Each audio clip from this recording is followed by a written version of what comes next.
చేసి చూపించాను. ఈరోజు ప్రాక్టికల్లో భాగంగా మనం హౌస్ వైరింగ్లో ఒక బోర్డు అనేది వైరింగ్ చేయడం జరిగింది. సో ఇది బోర్డు కనెక్షన్ అనమాట, హౌస్ వైరింగ్. సో చూస్తున్నారు కదా, దీంట్లో మనకి 9 స్విచ్లు ఉన్నాయి. 9 స్విచ్లకి ఒక సాకెట్ ఒక హోల్డర్, మళ్ళా మనకి లోడ్స్ ఉంటుంది.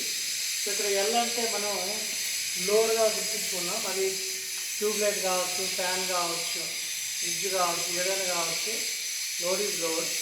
సో ఎల్ఎం జస్ట్ మెన్షన్ చేశాను, ఎందుకంటే బోర్డు కాంప్లికేట్ అయిపోద్ది. సో ఇది వచ్చేసి ఫ్యాన్ రెగ్యులేటర్.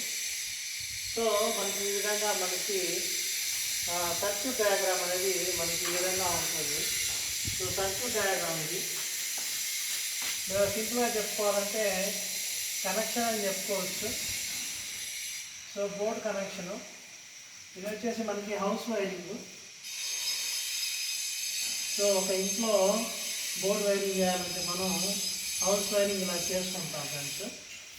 సో మనం ఏ బోర్డు కనెక్షన్ ఇస్తున్నామంటే ఈ బోర్డుకి వైరింగ్ చేస్తున్నాము. సో చూస్తున్నారు కదా, ఒక ఫ్యాన్ రెగ్యులేటర్ ఉంది, అలాగే మనకి ఫ్యూజ్ ఉంది, ఒక హోల్డర్ సెటప్ ఉంది, మనకి 9 స్విచ్లు ఉన్నాయి, విత్ సాకెట్ ఉంది.